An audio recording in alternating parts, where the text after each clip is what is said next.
এখান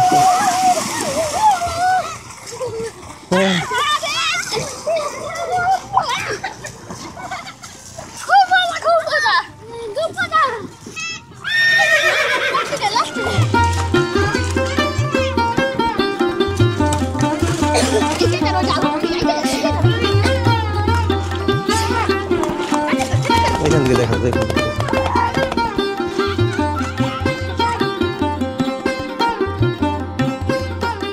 গ্রাম অঞ্চলের ঐতিহ্যবাহী হাতায় মাছ ধরার সাথে আলাদা। 10 কেজি পর্যন্ত পাই। 10 কেজি ওজনের মাছ পেয়েছেন পদ্মা নদী থেকে? পদ্মা নদী।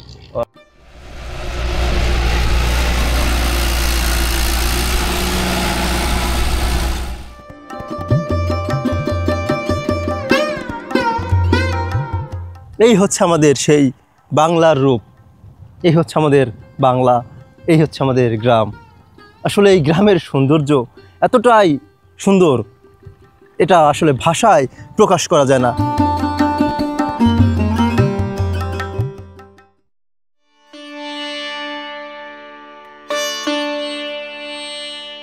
ষড়ঋতুর দেশ বাংলাদেশ। ষড়ঋতুর দেশ হলেও পদ্মা নদীর রূপের আমূল পরিবর্তন ঘটে মূলত বর্ষা ও শীতে। বর্ষায় পদ্মা নদী যেন হয়ে ওঠে জীবন্ত মহাকাব্য। তখন আকাশ ভেঙে নামে বৃষ্টি, ঢেউয়ের গর্জন আর তীর ভাসানো প্রবল স্রোত, সব মিলিয়ে পদ্মা নদী হয়ে ওঠে এক অদম্য শক্তিধর। কিন্তু ঋতু বদলে শীত আসতেই সেই পদ্মা হয়ে ওঠে শীতল ও শান্ত। শীতের আমেজেও মাঝপদ্মা দিয়ে ছোট বড় সব মিলিয়ে রোজ বয়ে যায় শত শত নৌযান। আর পদ্মা তীরে বেড়ে যায় বড়শি দিয়ে মাছ ধরা শৌখিন শিকারীদের আনাগোনা। শীত বর্ষা সহ এক এক ঋতুতে পদ্মা নদী যেন সেজে ওঠে ভিন্ন রূপে। এক এক সময় এক এক রূপ ধারণ করাতেই পদ্মাকে বলা হয় বহুরূপী। সব মিলিয়ে শীতের পদ্মা নদী যেন এক মনোমুগ্ধকর ও কাব্যিক রূপ, যা নীলাভূমির মতো বিস্তৃত ও শান্ত।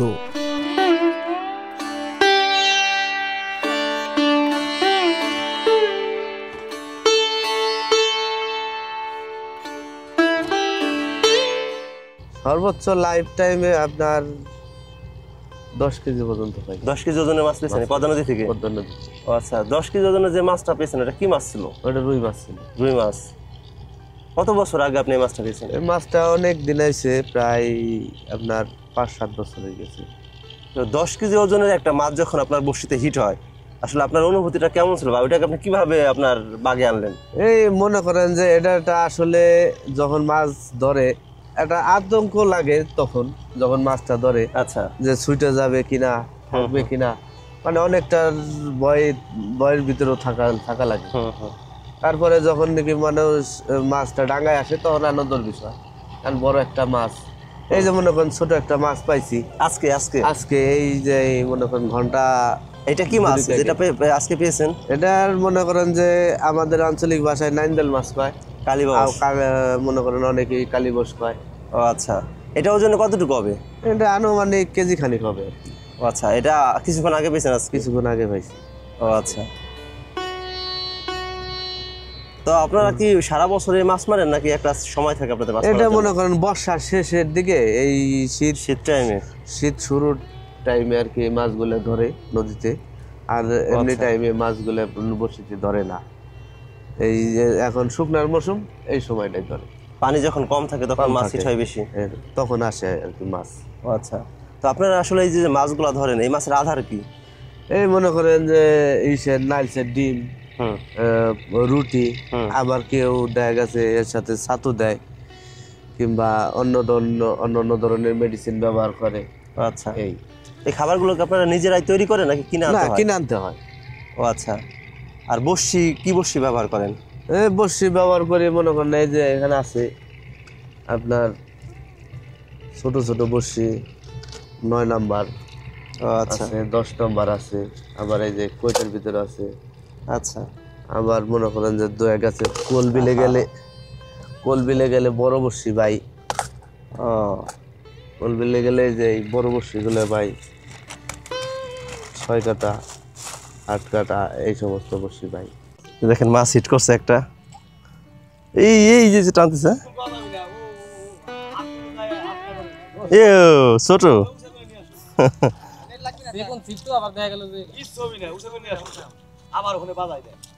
প্রচুরিত হয়ে গেছে।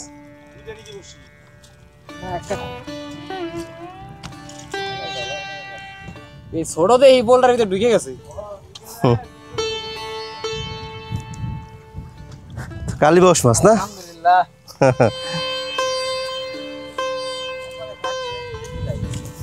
ছোট দেখে আছে, টান টুন পিস এটা টের পাওয়া যায় না, তাই না? সর্বোচ্চ আমি গেছে বছর 3.5 কেজি মাছ পাইছি। কি মাছ ছিল এটা? রুই মাছ। ও আচ্ছা। তো আপনার বড়শিতে যখন 3.5 কেজি ওজনের একটা মাছ হিট হয়, তো আসলে তখন আপনার অনুভূতি কেমন ছিল? 3.5 কেজি একটা মাছ ভাই, নতুন শিকারের অবস্থায় 3.5 কেজি একটা মাছ ধরা মানে বিশাল কিছু। ও আচ্ছা। যখন ধরছে আমার এমনি পুরাতন শিকার হইলে আধা ঘন্টায় মাছ উঠে যায়, আমার মিনিমাম 2 ঘন্টা লাগছে। ওই মাছটা আপনাকে কিনারে আনতে 2 ঘন্টার উপর লাগছে? কিনারে 2 ঘন্টা, মানে আমি মাছ যখন ভাসছে 3.5 কেজির মাছ, আমি নদীতে প্রথম মাছ ধরাইছি, তখন ওই মাছ ভাসা দেখেই আমার মানে ভয়ই করছে যে মাছ কিছু উঠেই যাবে।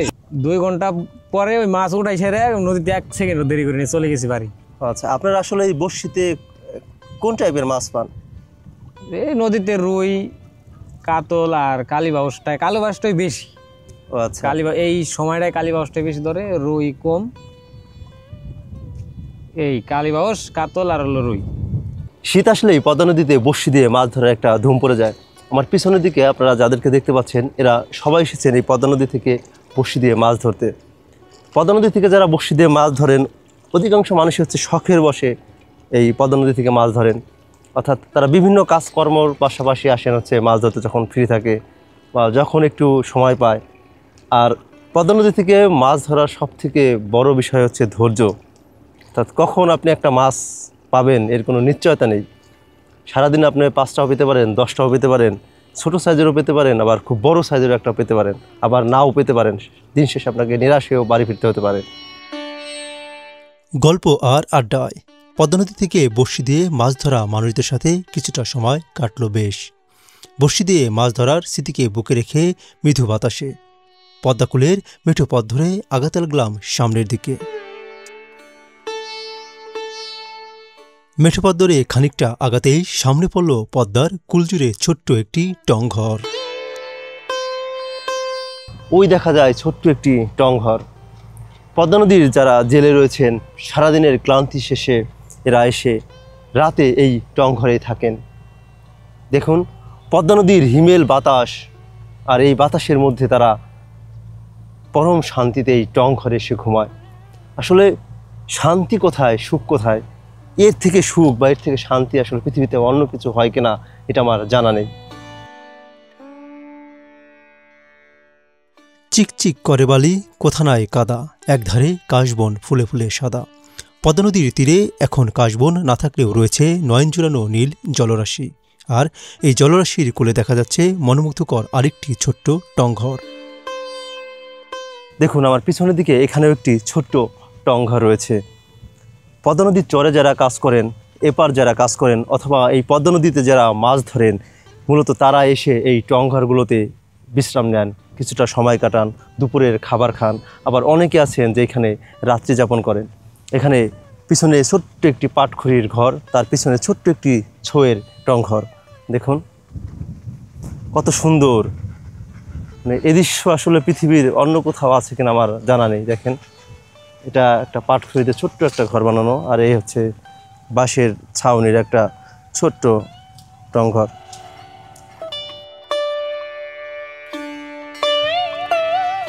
এটা বেশি একটা উঁচু না, দেখুন এই মাথায় প্রায় হচ্ছে ঠেকে যায়, আমার মাথায় বেঁধে গেছে এটা। এগুলো মূলত হচ্ছে বানানো হয় আপনার বাঁশ কেটে চটি করে, যে এগুলো হচ্ছে বাঁশের চটি, বাঁশের বেতে বলে অনেকে।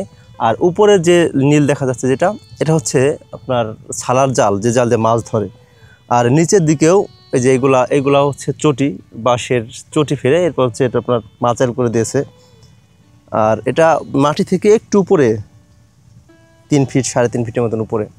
এই টংঘরগুলোতে মূলত যারা নদীতে কাজ করেন, অনেকে অনেক ধরনের কাজ করেন এখানে। তো তারা সারাদিনের কাজ শেষে অনেকে এসে রাতে এখানে থাকেন।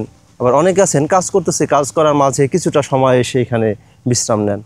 এই যে দেখেন সামনে হচ্ছে এই যে খোলা বিস্তীর্ণ খোলা মাঠ, আর পিছনের দিকে আমি যেখানে বসে আছি, যে টংঘাটায় বসে আছি, এটার পিছনেই পদ্মা নদী। আপনাদেরকে যদি আমি একটু দেখাই, দেখেন এটার পিছনে হচ্ছে একদম এটার সাথে লাগানো পদ্মা নদী। ওই যে পদ্মা নদীর হিমেল বাতাস একদম সরাসরি টংঘরের মধ্যে চলে আসে। কি একটা শান্তির জায়গা, তাই না? হিমেল বাতাস আর শান্ত পদ্মার মায়াবী রূপ মিলে পদ্মা নদী সেজেছে এক ভিন্ন রূপে।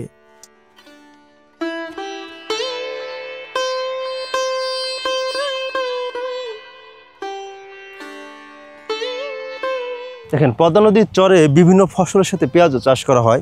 আমার পিছনের দিকে এই সবুজে ঘেরা যে মাঠগুলো দেখতে পাচ্ছেন, এগুলো সব পেঁয়াজ লাগানো হয়েছে। এই পেঁয়াজগুলো মাসখানেক আগে লাগানো হয়েছে। দেখেন এখনই একদম সবুজে একাকার হয়ে গেছে চারিপাশ, কত সুন্দর লাগছে।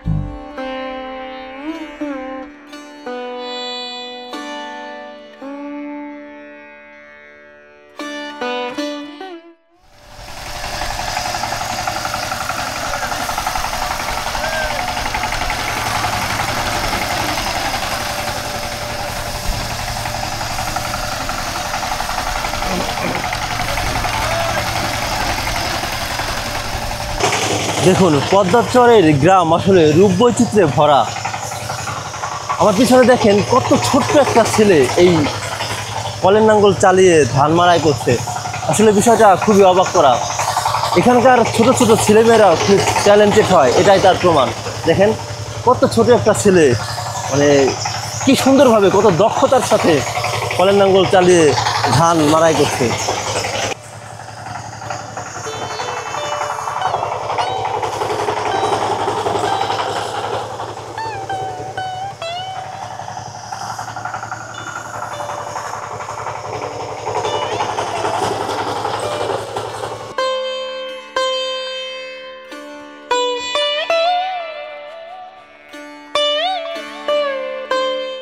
পদ্মা তীরে জমে উঠেছে ব্যস্ততা। একদিকে কৃষকেরা নৌকায় মালামাল এনে জমা করছে ওপারে নিতে, আবার অনেকে পদ্মার জলে পরিষ্কার করছে শাকসবজি।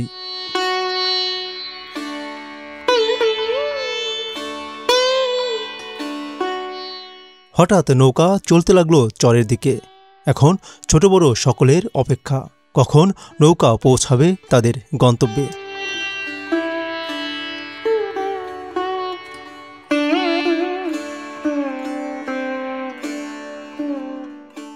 দেখতে দেখতে নৌকা পৌঁছে গেল চরের অভিমুখে।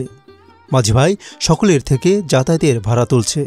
ভাড়া তোলার মাঝেই একদল যাচ্ছে চরে, আরেক দল চর থেকে ওপারে যেতে উঠছেন নৌকায়।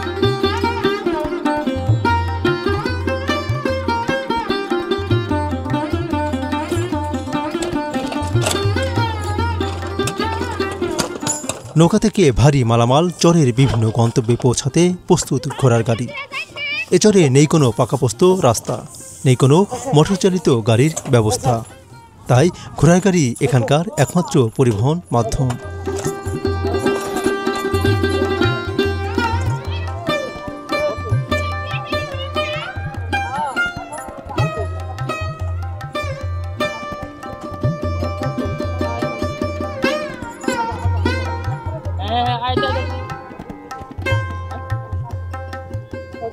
দেখুন চরে সেই প্রাচীন পদ্ধতি এখনও রয়েছে। চরে যারা বসবাস করেন তারা মূলত উপার থেকে যারা আসেন বা চর থেকে যারা উপারে যান, এদের একমাত্র মাধ্যমই হচ্ছে এই নদী থেকে পার হওয়ার এই নৌকা। এই ইঞ্জিল চালিত নৌকায় করে তারা প্রতিনিয়ত ওপার যান, আবার ওপার থেকে এপার আসেন। এই চরে কোনো বাজার নেই, এই জন্য তাদের নিত্য প্রয়োজনীয় যে জিনিসপত্র দরকার হয় তারা ওপার থেকে কিনে আনেন। ওপার থেকে কিনে আনার পরে এপার থেকে নেওয়ার জন্য তাদের একমাত্র একটাই মাধ্যম হচ্ছে এই ঘোড়ার গাড়ি।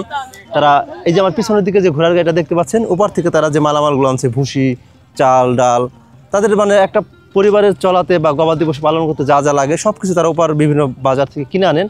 আনার পরে এই চরের যে মেঠোপাত রয়েছে, চরের মাঝখান দিয়ে তারা এই ঘোড়ার গাড়িতে করে এগুলোকে আনা নেওয়া করেন।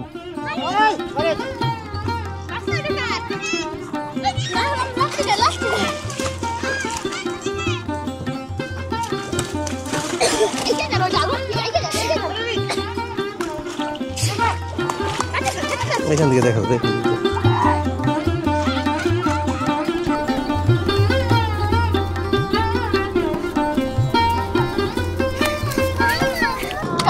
খাটি দই এই যে খাটি দই খাটি দই খাটি দই খাটি দই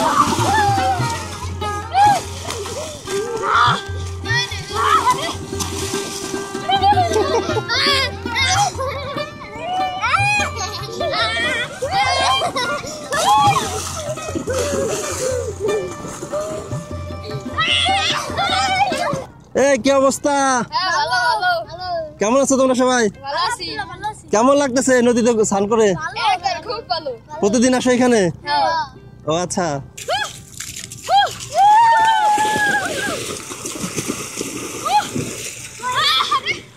দেখেন পদ্মার পারে এই ছোট ছোট ছেলে মেয়েগুলো কি আনন্দে এরা এখানে স্নান করছে। বিস্তীর্ণ সুবিশাল জলরাশির এক কোণে বেলেমাটির উপরে তারা কতটা আনন্দে খেলা করছে। দেখেন জলকেলি করছে তারা। তাদের এই আনন্দ দেখে আমারও মন চাচ্ছে যে কিছু সময়ের জন্য ছেলেবেলায় চলে যায়।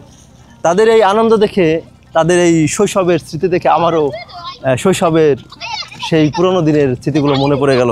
আমারও মনে চাচ্ছিল যে এদের সাথে মিশে গিয়ে এদের সাথে স্নান করি। দেখেন মানে এই দৃশ্য আসলে শুধুমাত্র আমাদের এই বাংলায় দেখা সম্ভব। এই যে খাটি দই খাটি দই খাটি দই খাটি দই খাটি দই খাটি দই শীতের দুপুরে পদ্মার জলে ছোট ছোট ছেলেমেয়েদের এই আনন্দঘন স্নান করার অপরূপ দৃশ্য ক্ষণিকের জন্য আমায় নিয়ে গিয়েছিল হারানো দিনের সেই শৈশবের মধুময় সময়। ঘণ্টার পর ঘণ্টা কত যে দলবদ্ধভাবে হেসে গেলে স্নান করেছি, কতই না মধুর ছিল শৈশবের সেই দিনগুলো।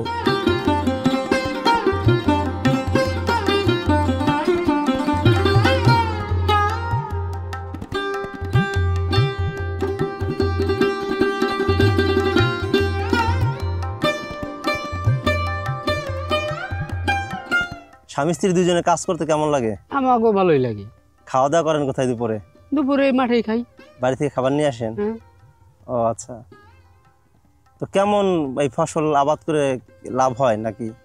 লাভ লস ওইটা হলো পরের কথা, নিজের জমি চাষ করা লাগবে তাই। ও আচ্ছা। না লাভ তো তারপর হয়ই। ও আচ্ছা। আপনাদের ছেলে মেয়ে নেই? আছে 2 মেয়ে 1 ছেলে। ও আচ্ছা, বড় তারা? ছেলে এসএসসি পরীক্ষা দিতেছে, ও আচ্ছা। তো টেস্ট পরীক্ষা হইতেছে। আর মেয়ে একজন মাস্টার্স কমপ্লিট হয়েছে, আর একজন অনার্স ফাইনাল ইয়ার সামনে। ও আচ্ছা। আপনি কি করেন? এই কৃষি কাজই করেন? আমি কৃষি কাজ করি, আবার কাঠমিস্ত্রি কাজও করি। ও আচ্ছা আচ্ছা। তো আসলে এই পদ্মা নদীতে আপনাদের বাড়ি ঘর একবার ভেঙে গেল, এরপরে এখানে জমি জায়গার পরে আপনারা এসে দুজনে মিলে চাষাবাদ করতেছেন। তো এই স্বামী স্ত্রী দুজনে মিলে যে এত পরিশ্রমের কাজ করেন, তো এই সব কিছু মিলে আপনারা কেমন আছেন? আমরা মোটামুটি খাই দিয়ে বেঁচে আছি আর কি, সুখে আছেন? সুখেই আছি আমরা। আচ্ছা। তো কাকিমা, আপনারা যে স্বামী স্ত্রী দুজনে এই মাঠে কাজ করতে আসছেন, আসলে কেমন লাগে আপনাদের কাজ করতে মাঠে? ভালোই লাগে। ভালো লাগে? নিজের জমি নিজের এসে কাজ করি, ভালোই লাগে। আমরা তো পরের এসে কাজ করি না। তো আপনারা যখন মাঠে আসেন সবসময় দুজনে একসাথে আসেন? আসি। এই রোদ্রের মধ্যে কাজ করেন, কষ্ট লাগে না? কিসের কষ্ট? বাবা, কষ্ট না করলে তো আর পেট বাঁচতি না। ও আচ্ছা। না কষ্ট সেটা তো করাই অবশ্যই। লাগবে, সেটা তো অবশ্যই। যেটাই হোক। কষ্ট না করলে তো আর খাওয়া চলবে না। সেটাই। তো দুজনে আপনারা কাজবাজ করে কি মনে করেন যে আপনারা সুখী না? আমরা সুখী।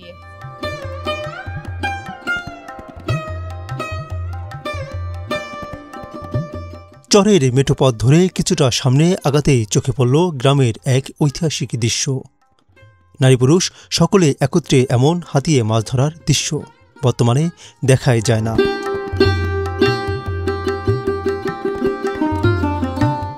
পদ্মা নদীর চরের মাঝখান থেকে ছোট্ট একটি নালা থেকে এরা হাত দিয়ে মাছ ধরছেন। এখানে নারী পুরুষ সকলে আছেন। দেখেন সকলে মিলে হাত দিয়ে পানির মধ্যে থেকে হাতিয়ে হাতিয়ে মাছ ধরতেছে। কি সুন্দর একটি গ্রামীণ দৃশ্য। আসলে এটা আমাকে খুবই বিমোহিত করে, অনেক ভালো লাগে এই সব দৃশ্য দেখতে। দেখেন আবার এদিকে এই নালার মধ্যে হচ্ছে আপনার চায়না যে জাল রয়েছে, চায়না দুয়ারি, সেগুলোও পাচ্ছে। যে একজন চায়না দুয়ারি থেকে ভাই মাছ তুলতেছেন।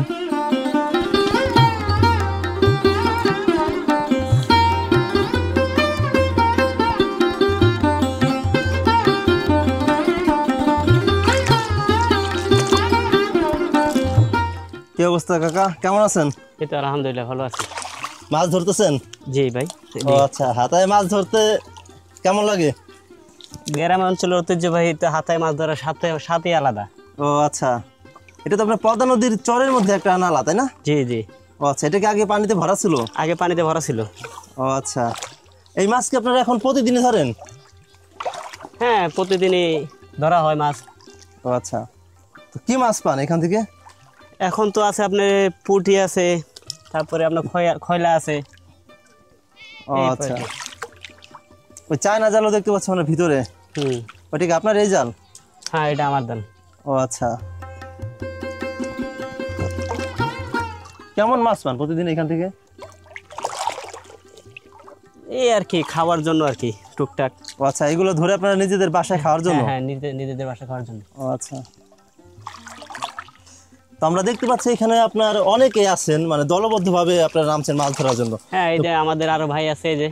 ও আচ্ছা, ওনারাও কি মাছ ধরে? হ্যাঁ, ওনারা সবাই মোটামুটি। ও আচ্ছা, তো আপনারা কি প্রতিদিন এরকম দলবদ্ধভাবে হাতে মাছ ধরতে নামেন? হ্যাঁ হ্যাঁ। এই মাছ আপনারা কতদিন ধরতে পারবেন এই নালা থেকে? এই যে পানি যতদিন আছে ততদিনই, পানি শুকিয়ে গেলে তার। ও আচ্ছা, পুঁটি মাছগুলো তো খুব টাটকা। দেশাল পুঁটি তো, পদ্মার মাছ সবসময় টাটকা থাকে? টাটকাই থাকে। আচ্ছা, বড় কোনো মাছ নেই এর মধ্যে? না, এর মধ্যে বড় কোনো মাছ নেই। একটা সময় ছিল যখন পানি ছিল তখন, এখন তার পানি নাই।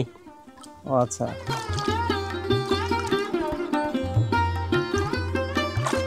আপনি মূলত কি করেন? আপনার পেশা কি? মূলত আমরা কৃষক। কৃষিকাজ করেন? জি। ও আচ্ছা, এটা তো শখের বসে মারতেছেন? হ্যাঁ, মাছ? শখের বিষয়। ও আচ্ছা, তো শীতের মধ্যে আসলে আপনি যে পানিতে নেমে মাছ মারতেছেন, আসলে কেমন লাগে এটা? আসলে মাছ মারার যে স্বাদ, শীত আর গরম নেই? ও আচ্ছা, তো কতক্ষণ পর্যন্ত মারবেন? আর এই তো আর সীমিত সময়, 10-15 মিনিট, তারপর চলে যাবো। ও আচ্ছা, কতক্ষণ ধরে নামছেন মাছ মারার জন্য? তাতে ঘন্টাখানিক। ও, তো 1 ঘন্টায় এত মাছ পেয়েছেন? আরো বাড়ি তো থিয়েছি। ও আচ্ছা, বাড়িতে আরো রেখে আসছেন? হ্যাঁ। ওদের তো অনেক মাছ এই ছোট নালার মধ্যে। এই যে এটা কি পুঁটি? ও আচ্ছা, তো এইখানে তো আপনার আসলে পানির তুলনায় মাছ অনেক বেশি মনে হচ্ছে। হ্যাঁ, এটা হচ্ছে মূলত হচ্ছে এটা আপনার পদ্মার যে নেওয়াল আছে না, এইটা হচ্ছে মূল নেওয়াল। এইখান দিয়ে আপনি মনে করেন যে আপনার এই ভিতরে যখন পানি বাড়ে তখন এখান দিয়ে পানি ঢুকে, আবার এখান দিয়ে পানি বের হয়ে যায়। আচ্ছা আচ্ছা, তো অবশিষ্ট যে পানিগুলো জমা হয়েছে না, ওই মাছগুলো তার বেরোতে পারে না, এখানে জমাট হয়ে গেছে আর কি। ও আচ্ছা,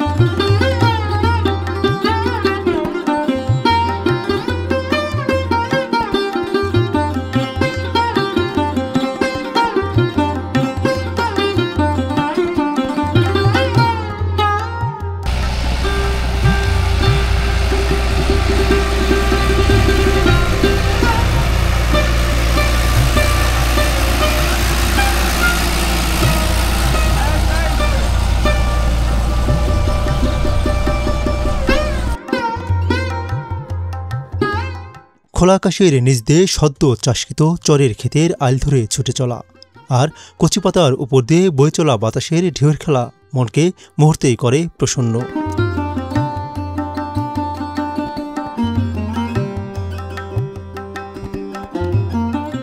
প্রকৃতির অপার সৌন্দর্যে ক্লান্ত শরীরে আজ কবি জীবনানন্দ দাশের ভাষায় বলতে বড্ড ইচ্ছে করছে।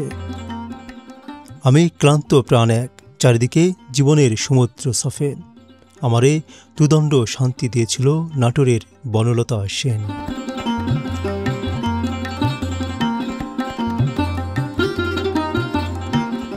ঠিক যেন আমারেও দুদণ্ড শান্তি দিল চরের মাধুরতা সেন।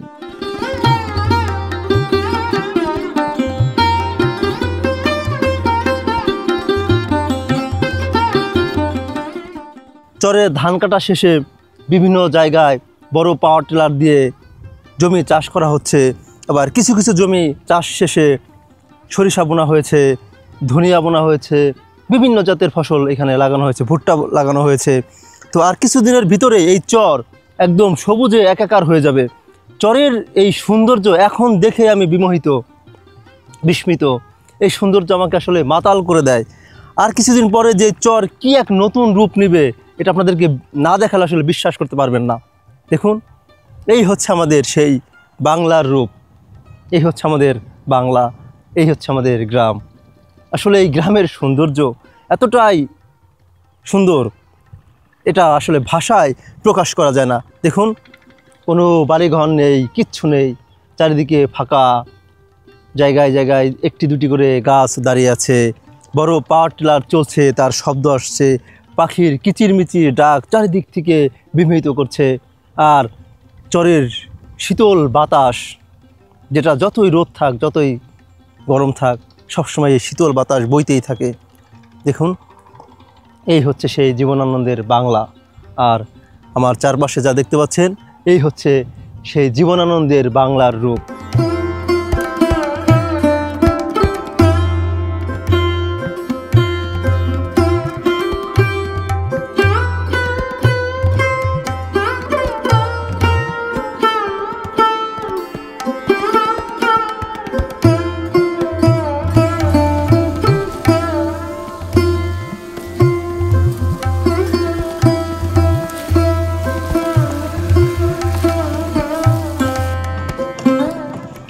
চাচা, এটা কি দিচ্ছেন এখানে? ওষুধ দিচ্ছি, ওষুধ। তো এখানে কি আবাদ করবেন? খেসারি আবাদ করব। খেসারি? হ্যাঁ। এখানে কি আগে কোনো ফসল চাষ করছিলেন? হ্যাঁ, করছিলাম, বাদাম ছিল। বাদাম? হ্যাঁ। ও আচ্ছা। কেমন ফলন হয় এখানে আপনাদের? খেসারি ভালো ফলন হয়, 12 মণ 13 মণ বিঘায় হয়। বিঘায়? বিঘায়। ও আচ্ছা, এটা কি আপনার নিজের জমি? হ্যাঁ, নিজের জমি। ও আচ্ছা। আপনি কি এই চরেই থাকেন? হ্যাঁ, ওই যে সর, ওই যে বাবা, ওই যে। এইবারই আপনার? হ্যাঁ। ও আচ্ছা। আপনি কি মূলত কি কাজ করেন? কৃষিকাজই করেন? কৃষিকাজই করি। কত বছর ধরে থাকেন এখানে? 4-5 বছর হয়েছে আর কি। 4-5 বছর ধরে থাকেন? ও আচ্ছা। আপনার এই চরে জমি আছে কতটুকু? 7-8 বিঘা আছে। নিজের জমি? এগুলো নিজে চাষাবাদ করেন? হ্যাঁ, নিজে চাষাবাদ। ও আচ্ছা। কি কি চাষ করেন চরে? এই যে ভুট্টা লাগাই, তারপরে এই যে পেঁয়াজ লাগাই, খালি দিলে হস। এখন তো আপনার পেঁয়াজ, ধনিয়া এগুলোর সিজন। পেঁয়াজ লাগাইছেন এবার? এবার লাগাই দিই। ও আচ্ছা। এবার কি কি চাষ করতেছেন এই সিজনে এখন? ভুট্টা, কালিজিরা, হস, সরষে। ও আচ্ছা। আর এই কলাই বলবো এইখানে? ও আচ্ছা। এই কৃষি কাজ করে চরে আপনি কেমন আছেন? ভালোই আছি, মোটামুটি ভালোই আছি। ফরিদপুরের চর গদাধরডাঙ্গি এ যেন এক রূপকথার জগৎ। এ চরের প্রকৃতি, পশু পাখি আর সহজ সরল মানুষদের জীবনযাপন, সব মিলিয়ে এ চর যেন হয়ে উঠেছে এক স্বর্গীয় রাজ্য।